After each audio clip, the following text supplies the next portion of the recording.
Good morning students. আজকে আমরা class টেস্টের পর প্রথম ইংলিশ ক্লাস করব। আমাদের সেকেন্ড টার্ম সিলেবাস অনুযায়ী আজকে আমরা ড্রাগন স্টিয়ার্স করব। তোমরা ড্রাগনের নাম তো শুনেছো, তাই না? অনেক সময় কার্টুনে তোমরা ড্রাগন দেখেছো। ড্রাগন সম্পর্কে তোমাদের একটু আধটু আইডিয়া সবার আছে। তো ড্রাগন কেমন হয় দেখো, তোমাদের পার্ট ওয়ে বইয়ের আমার সাথে তোমাদের পেজ নাম্বার, আমার বইয়ের সাথে তোমাদের বইয়ের পেজ নাম্বারটা মিলবে না। তোমরা চ্যাপ্টার 6 ড্রাগন স্টিয়ারটা বার করো, করে দেখো এই যে ছবিটা দেখো এখানে কিরকম দেখছো? এটা একটা বিশাল বড় একটা ভয়ঙ্কর প্রাণী, তাই না? তোমরাও ড্রাগন মানে এরকমই একটা নিশ্চয়ই প্রাণী দেখেছো, যাকে দেখতে বীভৎস, যাকে দেখে ভয় পাওয়ার মতোই একটা প্রাণী।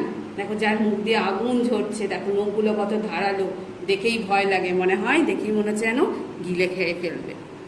আর এই সামনে দেখো একটা ছোট্ট বালক দাঁড়িয়ে আছে, তাহলে সে কিন্তু ভয় পাচ্ছে না, তাই না? সে ভয় পেলে তো এভাবে সামনে দাঁড়িয়ে থাকতে পারতো না। তো আজকে আমরা যে গল্পটা করব ড্রাগন স্টিয়ার্স, সেই ড্রাগন স্টিয়ার্সে আমরা এই ড্রাগন আর এই ছোট্ট বালককে নিয়েই গল্পটা পড়ব। গল্পটা আমরা লাইন বাই লাইন তো পড়ব, তার আগে সংক্ষেপে পুরো গল্পটা সম্পর্কে একটু জেনে নিই। ড্রাগন, এই যে তোমরা ড্রাগনটা দেখলে, ড্রাগনটা পাহাড়ের একটা গুহায় বাস করতো, অন্ধকার গুহায়। আর এই ড্রাগনটাকে দেখতে বীভৎস, মানে চোখগুলো বড় বড়, চোখ দিয়ে যেন আগুন বেরোচ্ছে, জিভ দিয়ে মুখ দিয়ে যেন আগুনের ফুলকি বেরোচ্ছে। সবাই দেখে ভয় পায়, এত জোরে জোরে গর্জন করে যে পাহাড়ের আশেপাশে যারা থাকে তারাও ভয় পায়, মানে যেন পাহাড় কেঁপে উঠছে, এরকম সবাই ভয় পায়। তো সেইখানে একটা ছোট্ট বালক আকিরো নামে, সেই বালকটি কিন্তু এই ড্রাগনটাকে ভয় পায় না। সে এই ড্রাগনটার সাথে বন্ধুত্ব করতে চায়, বুঝেছো? তো সবাই আকিরোকে ভাবে যে আকিরো বোকা নাকি, যে ড্রাগনের সঙ্গে বন্ধুত্ব করবে। সে যাই হোক, তারপর একদিন আকিরোর জন্মদিন এলো। তো আকিরোর মা আকিরোকে জিজ্ঞাসা করলো, তোমার জন্মদিনে কাকে নেমন্তন্ন করবে? বললো যে আমি ড্রাগনকে নেমন্তন্ন করতে চাই, মানে ড্রাগনকে ইনভাইট করবে আকিরো। এই কথা শুনে ওর মা তো খুব আশ্চর্য হয়ে গেল, যে ড্রাগনকে ইনভাইট করবে? তুই কি বোকা, ড্রাগনকে ইনভাইট করবি? সে যাই হোক, সে কারোর কথা না শুনে হঠাৎ একদিন সে ওই পাহাড়ের গুহায় উপস্থিত হল ড্রাগনকে ইনভাইট করতে। উপস্থিত হয়ে সে ড্রাগনকে ডাকল। সে ড্রাগনকে খুব জোরে জোরে ডাকতে লাগলো। ড্রাগন তখন গুহার বাইরে বেরিয়ে এসে বলল, কে কে আমাকে ডাকছে? তখন তুমি আমাকে কেন ডাকছো? তখন আকিরোকে বললো, আমি তোমাকে আমার জন্মদিনে নিমন্ত্রণ করতে চাই। তখন ড্রাগন বলল, সবাই তো সবার বন্ধুদেরকে নেমন্তন্ন, তুমি আমাকে নেমন্তন্ন করবে? আমি তো তোমার জন্মদিনে গেলে সবাই তোমাকে ভয় পাবে, তোমার বন্ধুরা, তাই না? স্বাভাবিক, ভয় পাওয়ার মতোই একজন। তো যাই হোক, অনেক বোঝালো ড্রাগনকে। বোঝানোর পর ড্রাগন না মানে ভাবলো যে আমাকে এতটা ভালোবাসে। সেও অবাক হয়ে গেল, কিন্তু মনে মনে সে খুব খুশি হলো, আনন্দ পেল। তারপরে বললো যে আমাকে তুমি এতটা ভালোবাসো, এরকম না কেউ আমাকে ভালোবাসে। তো এই বলতে বলতে সে ভীষণ কেঁদে ফেলল, মানে এত জোরে জোরে এত পরিমাণ কেঁদেছে যে একটা নদী প্রায় হয়ে যাবে। তখন যাই হোক, তখন সে চোখের জলটা মুছে আকিরোকে বললো, ঠিক আছে চলো, আজকে আমি তোমাকে তোমার বাড়িতে পৌঁছে দিয়ে আসবো, তুমি আমার পিঠে উঠো। আকিরো তার পিঠে উঠলো। সে আকিরোকে তার বাড়িতে পৌঁছে দিল। কিন্তু সেই পাহাড়ে যারা বাস করতো তারা তো দেখে অবাক, যে আকিরো ওই ড্রাগনের পিঠে পড়ে এলো। তো সবাই দেখে খুশি হলো, এবং তখন আকিরোর সাহসিকতার সবাই প্রশংসা করলো, এবং আকিরোর সাহসিকতা দেখে তখন সবাই গর্বিত হলো। এবং ওদের যে মনে যে ভুল ধারণা ছিল যে ড্রাগনকে শুধু শুধু ভয় পাওয়া যায়, ড্রাগনকে মেরে ফেলতে হবে, সেই ভুল ধারণাগুলো সরিয়ে সবাই ড্রাগনের সাথে বন্ধুত্ব করে ফেলল। এটাই হচ্ছে গল্পের জিস্ট, মানে পুরো গল্পটা সংক্ষেপে আমি তোমাকে বললাম। আর এইটাই আজকে আমরা কিছুটা রিডিং করব, তোমরাও কিন্তু আমার সাথে অবশ্যই করবে, ঠিক আছে? আমি let's read. many years ago many years ago a dragon lived in a dark deep cave in the mountains. অনেক অনেক বছর আগে পাহাড় পর্বতের যে গুহা থাকে সেই অন্ধকার গুহায় বাস করত কে? ড্রাগন।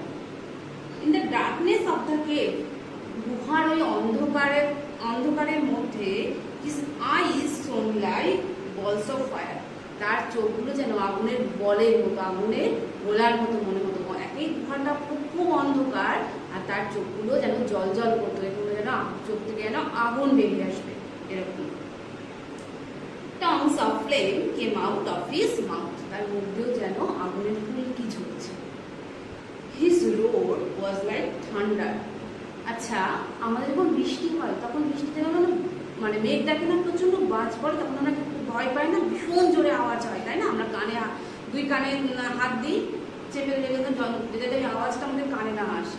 তো ওই অত জোরে গর্জন করে এই ড্রাগন, আর এই গর্জন শুনে সবাই ভয় পেয়েছে।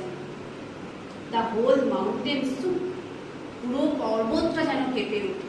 when he roared, যখন সে গর্জন করে, মানে গর্জন করেছিল, যখন সে গর্জন করতো তখন পুরো পর্বতটা তার গর্জনের আওয়াজে যেন কেঁপে উঠত। Every now and then the dragon, প্রত্যেকটা সময় যখন তখন এই ড্রাগন কি করতো? গর্জন করত, আর এই গর্জন শুনে সবাই ভয় পেয়ে যেত। The people living in the valley said what a horrible creature, আসলে যখন তখন ওরকম গর্জন করতো আর সবাই ভয় পেয়ে যেত। ওখানে যারা বাস করতো সবাই ভয় পেত, আর তারা কি ভয় কি বলতো? অদ্ভুত একটা ভয়ঙ্কর, মানে আশ্চর্য, সবাই একটা বিরক্তি ফিল করতো। দেশে তারা বলেছিল, why doesn't someone kill this dreadful creature, যে কেন যে এই ভয়ঙ্কর জন্তুটা একটু মেরে ফেলে না, কে জানে, মানে মেরে ফেলে না, ওরাও ভাব ছেড়ে বাঁচে। হ্যাঁ, তো চলো next. But there was a little boy, কিন্তু সেখানে একটা ছোট্ট বালক ছিল। who did not agree with them, কিন্তু এই ছোট্ট বালকটা ওই মানুষগুলোর সাথে একমত ছিল না। তারা কি মনে করতো? তারা মনে করতো যে ড্রাগন হচ্ছে একটা ভয়ঙ্কর প্রাণী, কিন্তু আকিরও তা মনে করতো না। আকিরও কি মনে করতো? আকিরও কাছে সে খুব ভালোই ছিল, সে আকিরও তার সাথে বন্ধুত্ব করতে ছিল। হিজ নেম ওয়াজ আকিরো, এই ছোট্ট বালকটার নাম কি? Akiro. He was not afraid of the dragon, সে কিন্তু ড্রাগনকে ভয় পেত না। ওই পিপিলগুলো ভয় পেত, কিন্তু আকিরও ভয় পেত না। কেন? All the people said, is it Akiro funny বয়?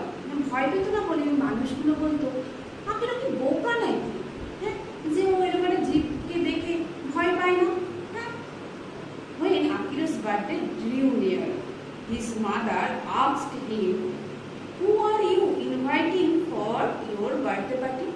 তোমার জন্মদিনে তুমি কাদেরকে নিমন্ত্রণ করতে চলেছো, কাদেরকে নিমন্ত্রণ করবে? আকিরো রিপ্লাইড, আকিরো উত্তর দিয়েছিল, মাম, I want to invite the dragon who lives in the cave up there. বলছে, আমি ওই পাহাড়ের গুহায় যে ড্রাগন বাস করে ওই ড্রাগনটাকে নিমন্ত্রণ করতে চাই। ড্রাগন, said his mother, তাহলে ড্রাগনকে?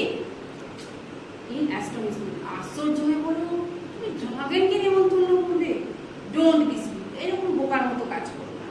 তোমাদেরও তো বার্থডে হয়, তোমরা কাদের নিমন্ত্রণ করো? বন্ধুদের। তোমাদের ড্রাগনকে নিমন্ত্রণ করেছো নাকি? দেখো, আকিরও কিন্তু তার জন্মদিনে বন্ধুদেরকে বাদে ড্রাগনকে নিমন্ত্রণ করার কথা ভাবছে। দেখা যাক কি হয়। A day before his birthday, তার জন্মদিনে ঠিক একদিন আগে, the little boy went quietly out of his house, কি করলো? তার বাড়িতে সে ধীরে গেল, মানে ড্রাগন যেখানে থাকে সেখানে সে আস্তে আস্তে গেল। he went up to the mountain side, সে আস্তে আস্তে উপরে উঠতে লাগলো, পর্বতের উপরে। he walked and walked, সে হাঁটতেই লাগলো, মানে সে হেঁটেই চলল। till he reached the cave, যতক্ষণ না সে গুহায় পৌঁছল। হোয়ার দ্য ড্রাগন লিভড, সেই গুহায়, যে গুহায় ড্রাগন বাস করে। ড্রাগনকে নিমন্ত্রণ করবে, তাই জন্য সেই ড্রাগনের গুহায় পৌঁছানোর জন্য সে হেঁটেই চলল। ইজ এনিওয়ান দেয়ার, কেউ কি আছো ভেতরে? He called in a loud voice, Akiro জোর গলায় বলল, কেউ কি আছো ভেতরে? তাহলে সে ওই গুহার কাছে পৌঁছে গেছে। হ্যালো মিস্টার ড্রাগন, যে মিস্টার ড্রাগন তুমি কি ভেতরে আছো? আর ইউ দেয়ার, তুমি কি ভেতরে আছো? হু আর ইউ, কে তুমি? Why are you calling me, কেন তুমি আমাকে ডাকছো? রোড দ্য ড্রাগন, ড্রাগন জোর গলায় গর্জনের সাথে বলল, জোর গলায়, কে তুমি, কে যে তুমি আমাকে ডাকছো? As he came out of his cave, যে গুহা থেকে বেরিয়ে ড্রাগন বলছে, তুমি কে, আমাকে কেন ডাকছো? দা বয় সেড, বালকটি বলেছিল। মা কি বললো? বালকটি কি উত্তর দিল? মাই নেম ইজ আকিরো, আমার নাম হচ্ছে আকিরো। টুমরো ইজ মাই বার্থডে, আগামীকাল আমার জন্মদিন। তারপরে কি বলছে দেখো, সে তো এসে কি বললো যে আমি আকিরো, আগামীকাল আমার জন্মদিন। I had come to invite you to my birthday party, আমি আমার জন্মদিনে তোমাকে নিমন্ত্রণ করতে এসেছি।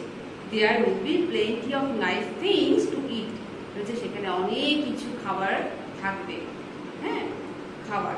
And we shall have fun with all my friends, আমরা আমাদের সব বন্ধুদের সাথে আনন্দ। তাহলে কি শেষমেশ কিন্তু ড্রাগনকে আকিরো নিমন্ত্রণ করেই ফেলল ওর জন্মদিনে যাওয়ার জন্য। আজকে আমরা এইটুকুনি পড়লাম, তোমরা বাড়িতে বারবার মিনিংটা পড়বে, সাথে ওয়ার্ড মিনিং তোমাদের হোয়াটসঅ্যাপে আমি সেন্ড করব।